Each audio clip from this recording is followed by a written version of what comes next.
Hey guys, what's up? Lord Meecher again here, your lord of video games, and welcome to another episode of Persona 4 Arena Ultimax. In the last episode, we finished the episode P4. We completely cleared it. Please tell me what this means, like this yellow thing instead of a red, because I still have a 94 completion. So if you guys could tell me what that means, I would greatly appreciate that. But you guys wanted us to go into episode P3, and obviously, you know, episode Adachi, which I was obviously thinking of doing because I love Adachi. But we are gonna go do episode P3. Also, a lot of people did tell me that they're surprised I did. A few people did tell me that they're surprised that I didn't do like complete these stories. I might complete them off screen. It's just for time's sake.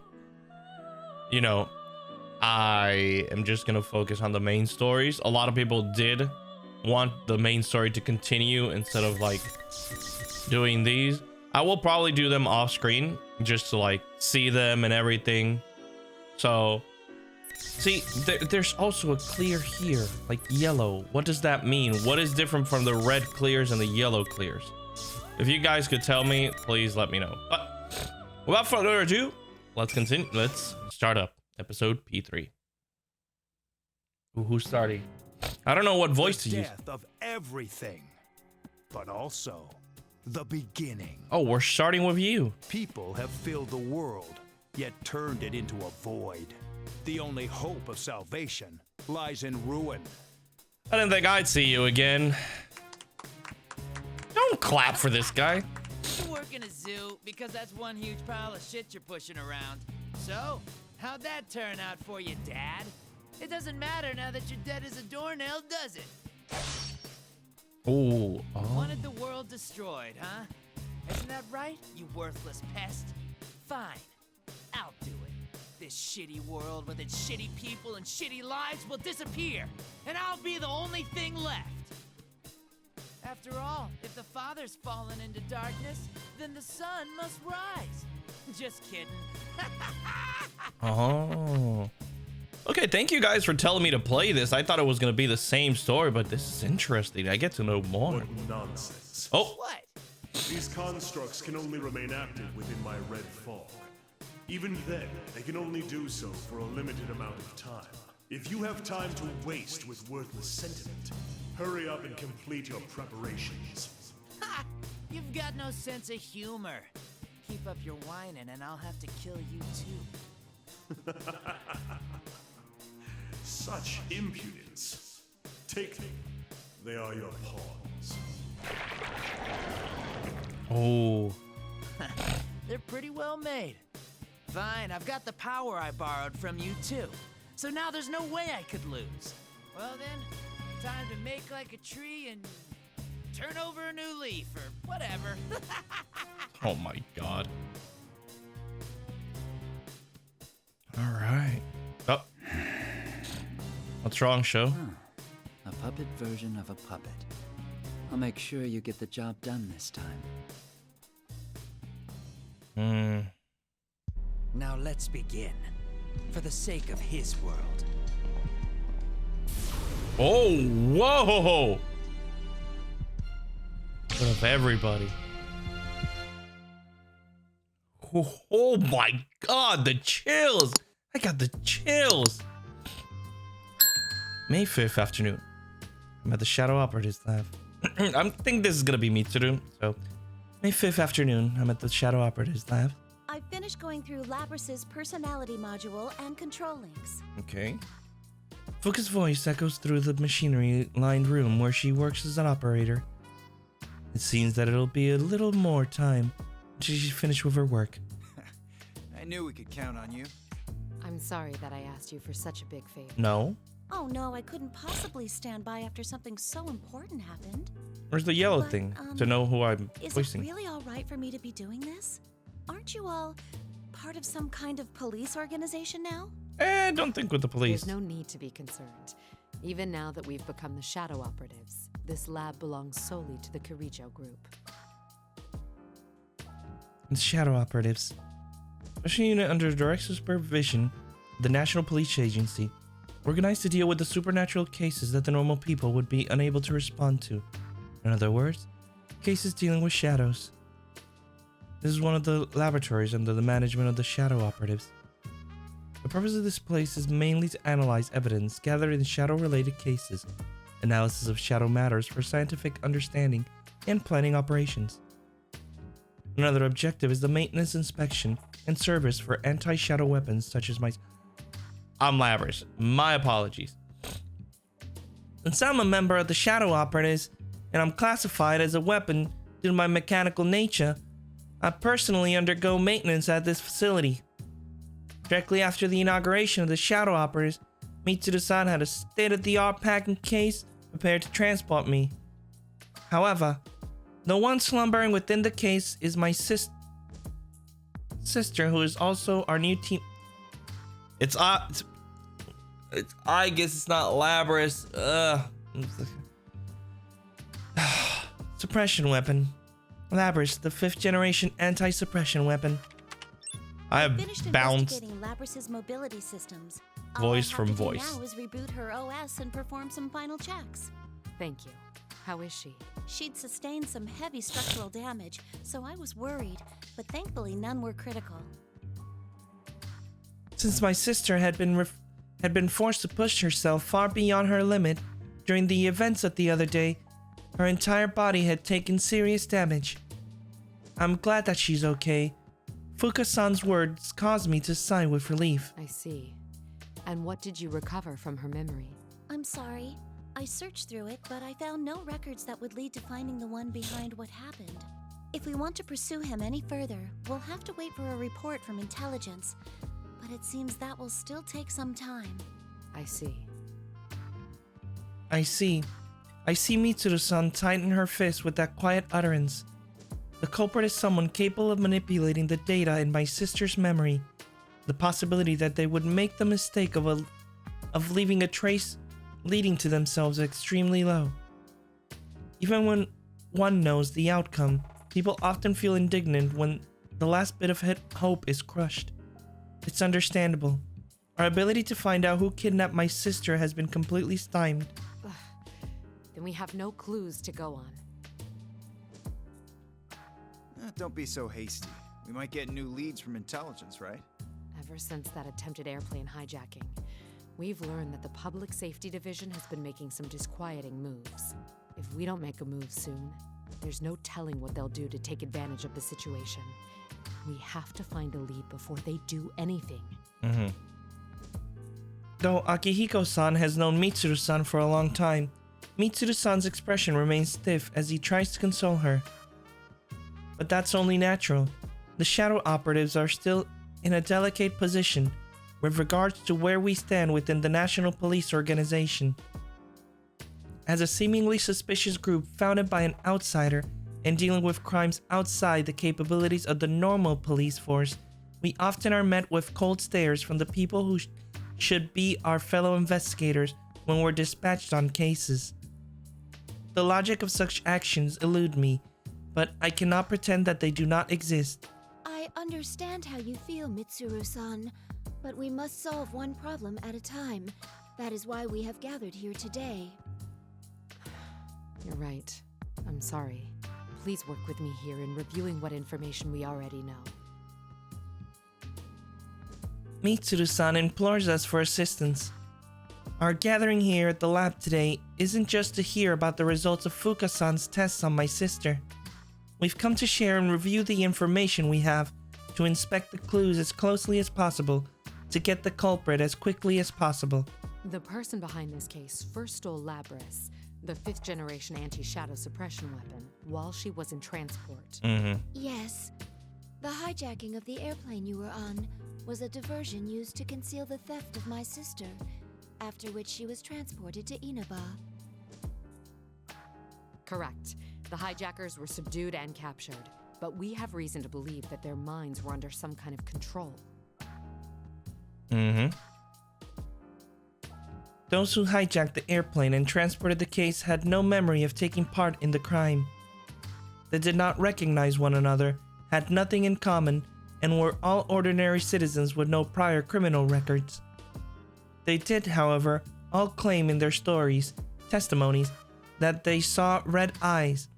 Though their interrogations are still ongoing, it seems that it won't be long before they are released. With all these points taken into consideration, it becomes apparent that this is no ordinary crime. The culprit waited until he arrived in Inaba to turn Labris on and fiddle with her memory. And then he threw her into the TV world, right? Mm-hmm. Where one's heart and memories manifest themselves.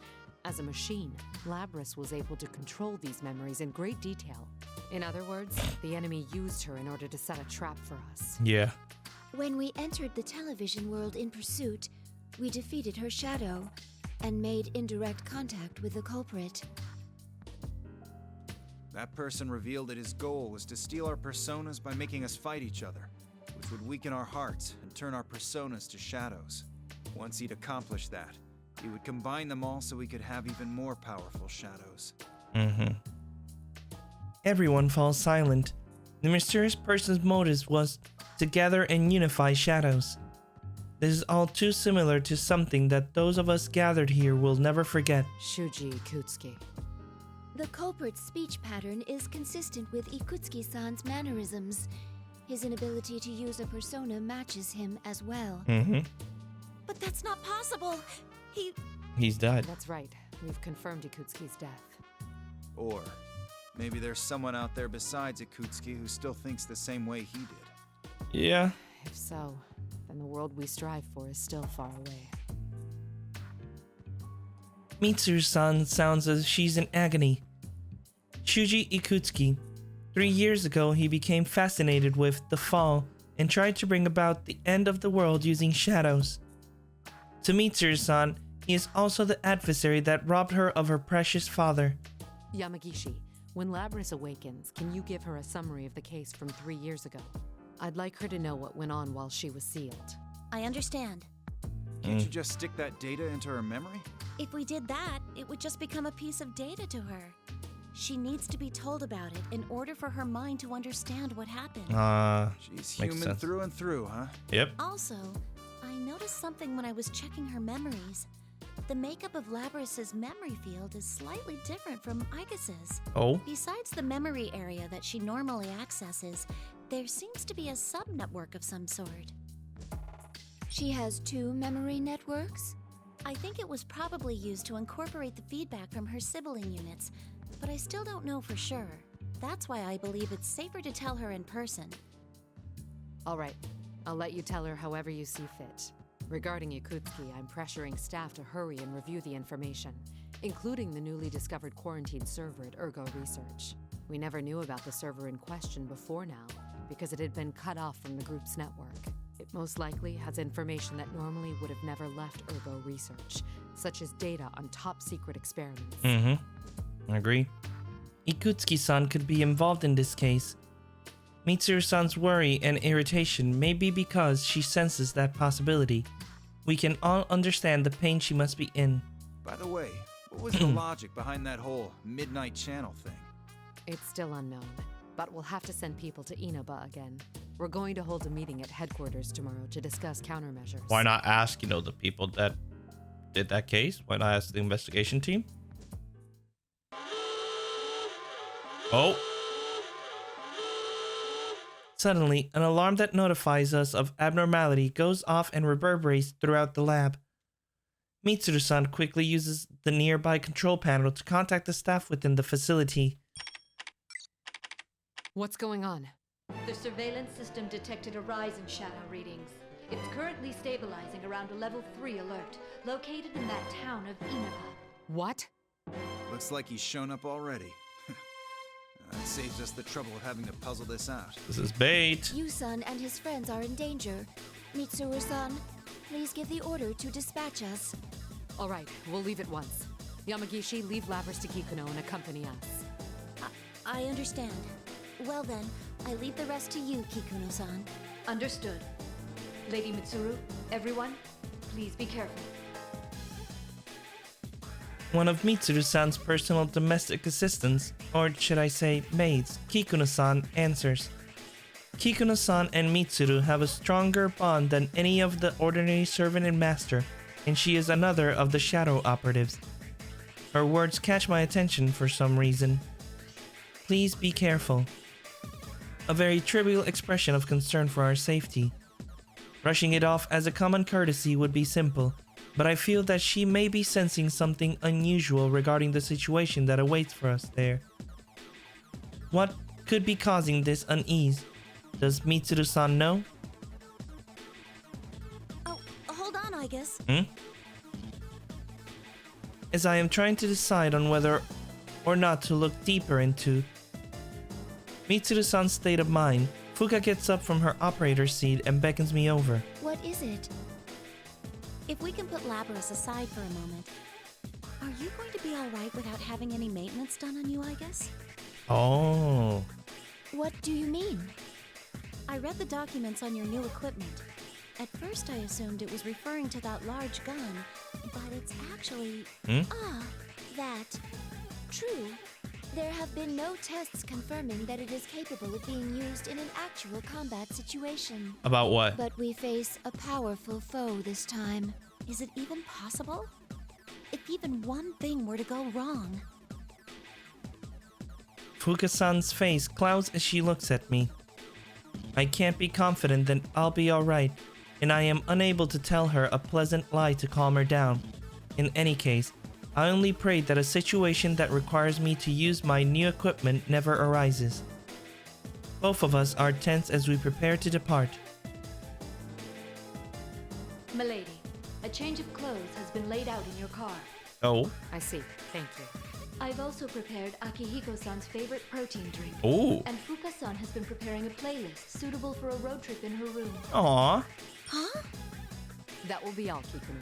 Very well. Pardon me. As expected from Kikuno-san, she is amazingly considerate as a personal assistant should be, but she can be too careful at times, too thoughtful at times. We learned this for ourselves when she came to accept us as people who are precious to Mitsuru-san. Let's start this over, shall we? Shadow operatives, let's mobilize. Right!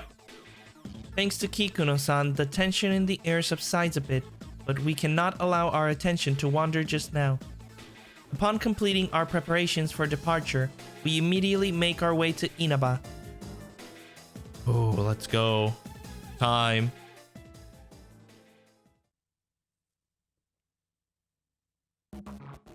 Ooh, okay. Why are we taking this car again, Mitsuru?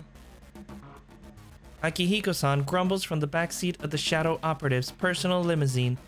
I'm not sure how to put this, but I find that his feelings are justified. Don't I agree. question it, Akihiko. There was no time to prepare a vehicle with the same equipment. Speaking of appearances, are you gonna wear that again? Oh. Sure. There's a chance that we'll have to fight after all. These clothes give me the flexibility I need. Impressive, Akihiko-san. You never change. Still, to think that the culprit would make a move so soon. We've completely lost the initiative. Indeed. We need to begin taking measures right now. And we hope no danger comes to Narukami and his friends. Mitsuru-san seems deeply agitated during the car ride. She seemed distracted. At times she would flip through the thick file in her lap, only to suddenly give an order to a subordinate, and at other times she would stare intently at her watch as if lost in thought. Her usual regal composure is gone. Mitsuru-san, why don't we just ask them to cooperate with us? I agree. They seem pretty strong. No, they're still young. If I asked for their assistance, it would waste time better spent in school. Worse yet, it would put them in danger. I don't want anyone else to have to go through that anymore. Yeah. Especially since they went through that. I understand how you feel, but they don't seem like the kind who'd listen. We were the same way back then. Mitsuru-san falls silent. It's likely not a mistake to think that the sudden spike in shadow activity this time is related to the events of a few days ago. It has become apparent to everyone that another dangerous battle is about to begin. We have new information. Kikuno sent me a message. I tasked Kikuno with reviewing Ergo Research's quarantine server. But it seems new evidence has come to light regarding Ikutsuki, who we discussed in our earlier conversation. According to the report, it seems Ikutsuki was performing an experiment on his own in the lab directly after the explosion. It's unknown if this is related to our current mission, but there was a record of a plume of dust being used in the experiment. A plume of dusk. A plume of dust. An object that blurs the line between matter and information. It is fitted into anti-shadow weapons like myself. It forms the core of our personality modules, and it is what allows us to control personas even though we are machines. So, what are the details of this experiment? Nothing good, I bet. Ikutsuki was... The limousine's engine suddenly roars, drowning out further conversation. It seems that the road we are taking has begun to climb a steep hill. Side. Sorry. As the car takes a winding road up the slope, I can look down through the window and see lush trees along the mountainside. For a moment, I thought I sensed a shadow reading. Could it have just been my imagination? Yamagishi, tell me our current location. One moment. I'm looking it up now. We're currently in Inaba Pass. We're almost at the target coordinates. Something is off, guys. Oh. What is this?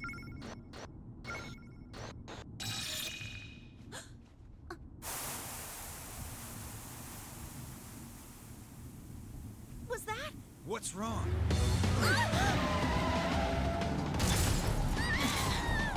An ambush? What's happening? Driver, what's going on? Answer me. Oh. It's just like during the hijacking. Igus, On it! Oh. A barrier! are we trapped? There he is. Oh boy. To be continued. That's the first to be continued. Oh my god. Yukari and Ken. Interesting. Oh, that was cool. All right. Let's go with Yukari. Start immediately up with Yukari. Oh.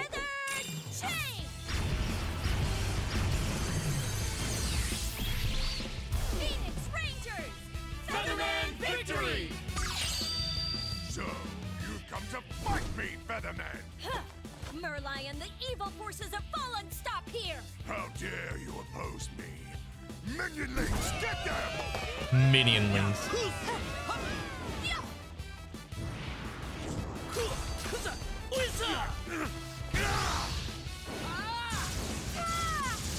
This is actually pretty cool.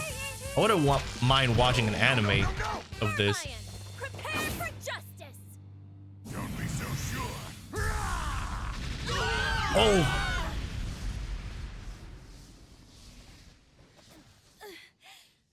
Everyone, I've had enough of this!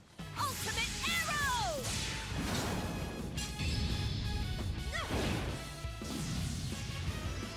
It's over! Oh.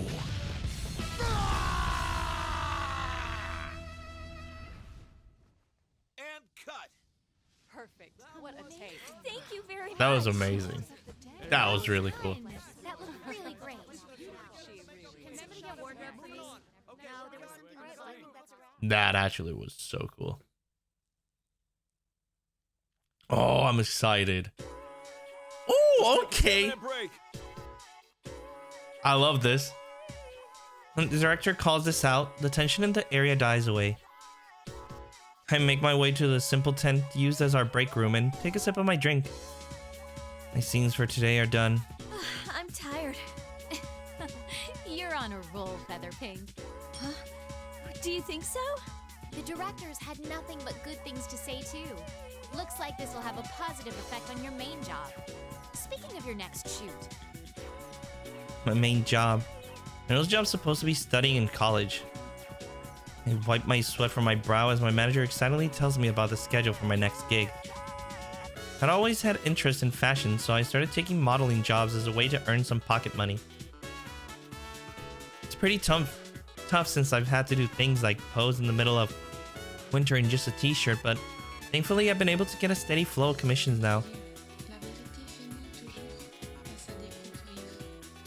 Trying to manage both classwork and my job as a model was already hard enough when my manager applied for an audition for a live-action show without my consent, claiming that I should broaden my work horizons. When I mentioned I had practiced archery in high school, it really got their attention. It all made sense to me when I learned that Featherpink's weapon would be a bow and arrow, though. The result, I ended up as a protector of Earth in a kids' superhero show. During this, I don't care if it's a kids' superhero show, that's actually pretty cool. While my acting work makes use of different expressions, and my modeling career lets me dress up in a lot of different clothing, it kind of makes me feel like I'm changing who I am. It's insanely busy, but it's fulfilling and fun, and yet... What's wrong? Something troubling you? Oh, not really. Check my cell phone, but Mitsuru's senpai still hasn't sent me a response. I have tomorrow off, so I emailed her earlier asking if she'd like to spend some time with me and go shopping. She's been contacting me less and less often recently, and when she does, it's because of shadows. I'm one of the shadow operatives, a group established by Mitsuru senpai. I understand that she wants us to be able to have normal lives, and she said she wouldn't hesitate to ask for my help if she ever needed it, but it still seemed to me that she was taking everything on herself. That attitude didn't satisfy me, so I forced her to add me to her team. However, unlike Aigis and the other official members, I'm part of a special unit that only gathers in emergencies, trusted with immediately subduing shadows by force. What did she call it? The auxiliary staff? Something like that anyway. It's wonderful that there have been no situations that called for us to be dispatched, and even if something like this did arise, the official shadow operatives are all excellent. There's no need to worry about the likes of Akihiko senpai and Aigis around, but... Is it really that hard to just send back a reply? It's Golden Week, for God's sake. What's this? Don't tell me you've got some boyfriend trouble. Oh, no, it's nothing like that. Nope. Helicopter. We normally talk when we see each other. I never doubted my friendship of her. Still, when things remain unsettled, it's unsatisfying. Maybe I have to get on her case about taking everything on all by herself again. Huh? There's something loud going on outside. Now you notice? Been going there for what? A couple. What's this helicopter doing here? Is there a helicopter in this shooting script? Huh? As the sound gets closer, the tense wall and roof begin to undulate an intense wind. When I rush outside, I see the crew are all looking up and causing a commotion. When I look up, there's a black helicopter descending towards the ground, dangling a rope ladder. The lady in the pilot seat sees me and gestures toward the ladder. Oh. At that moment, it all becomes clear. I only know of one person who would do this. I'm glad she came, but she's making too big of a scene. I'm completely astounded by the utter absurdity of the situation, but before I know it, I'm already running towards the ladder. Now she gets filled in what's going on. Nope, just to be continued.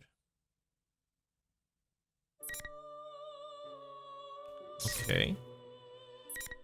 Car's irritation. And then this. Alright, we're gonna do chapter 1 and 2. We're gonna do Ken's side as well.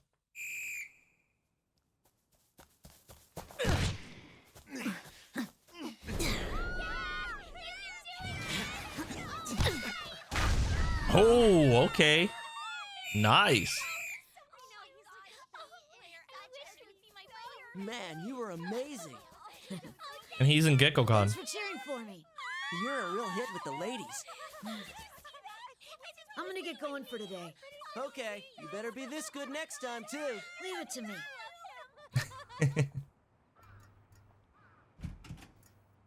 Is he in the dorm? Interesting.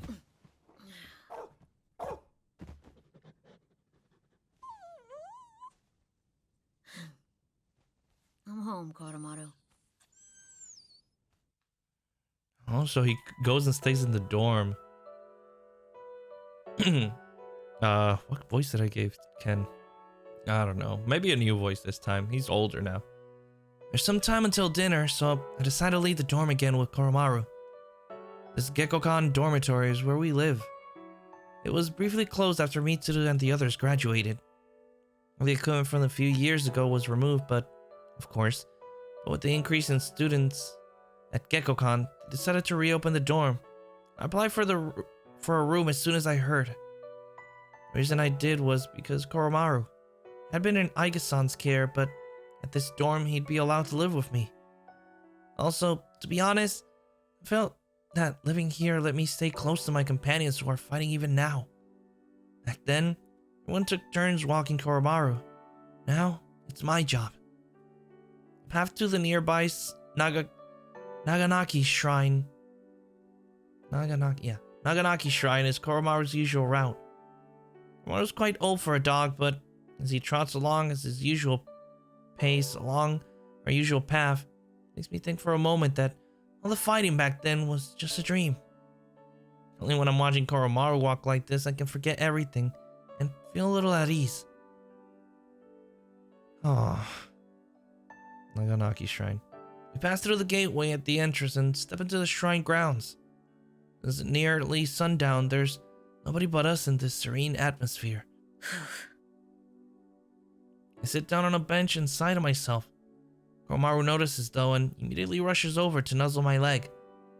It's nothing, Koromaru. Even while I'm saying it, I'm sure Koromaru can see through my words.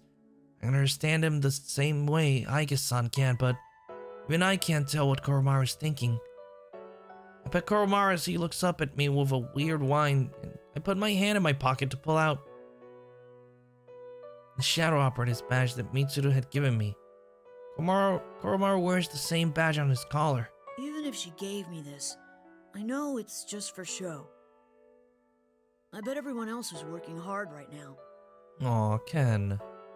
This morning, I got a call from Sanada-san for the first time in a long while. Seems he'd just come back to Japan from a year-long training journey. Wandering the world? He was the kind of person who would put himself through anything in order to get stronger, but it was the sort of thing that you only hear about in stories. Sanada-san told me that he had gone to see Mitsuru-san directly after his return to his country, but he immediately dispatched to an emergency. He's currently busy with that, so he just said that he would tell me more about his trip some other time.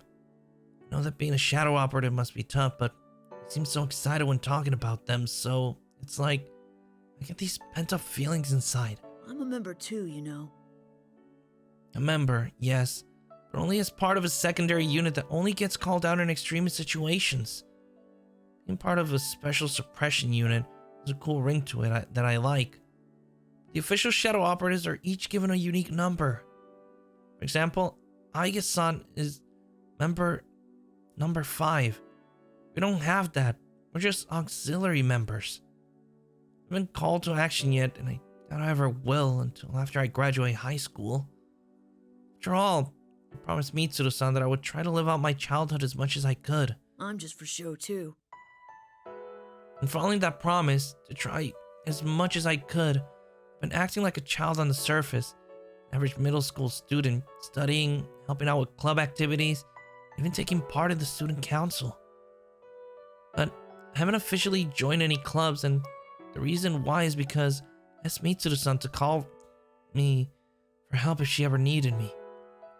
I know that no organization under the police would ever command an underage person, let alone someone in middle school. I'm only a shadow operative for show, and only a child for show. This continues, no one else able to go back to who I really am. Making my life my own is actually pretty hard. Sometimes I lose sight of what I'm supposed to be doing. I think back on the words left by the person who saved my life. That I come to understand them at one point, but as time passed, their emotions began to rear their heads. It's completely dark now. We should head back home, Koromaru. Aww. What if I'll be left behind like this? things actually get better if I just forgot about everything? But could I live with myself if I had the power to fight but did nothing with it? I've been thinking a lot about that. I stand up from the bench and look across the dark, quiet temple grounds. Mori should answer just by thinking about it. I know that, but at that moment... Huh? Komaru suddenly barks at me. It's been a while since I heard him bark like this. He's been getting more and more mellow these days. What's that sound? So, some rhythmic noise is approaching from above. The wind becomes stronger and the trees around the temple begin to rustle. That's... Kikuno, right? I look up into the sky and a bright light turns on high above. My eyes adjust to see a previously hidden black helicopter in the otherwise pitch black sky. It's something out of a movie. Is it the military? That can't be right. But to answer my doubts, the searchlight streams down, pinning shadows to the ground. Something's happened. My first thought. I don't know why, but for some reason I sense elation rising up through my body. Let's go, Koromaru. Alright. I grip my shadow operative badge tightly. I thrust it back into my pocket as I take a deep breath. I run towards the helicopter. Alright. We're getting everybody back in action. Oh, this is so nice. This is so cool. I love this. Oh, so we're gonna start with Labris and Junpei. Interesting. So Junpei has quite a few. Junpei has 4. Labris is gonna be the main story, I imagine. Let's see.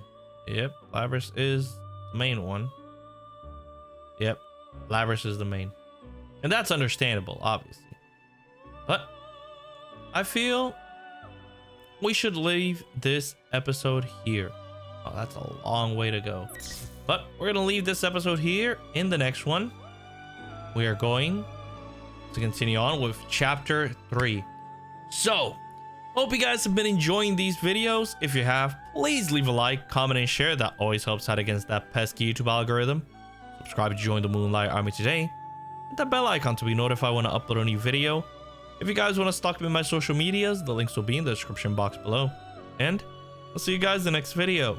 So, take care, guys. Bye-bye.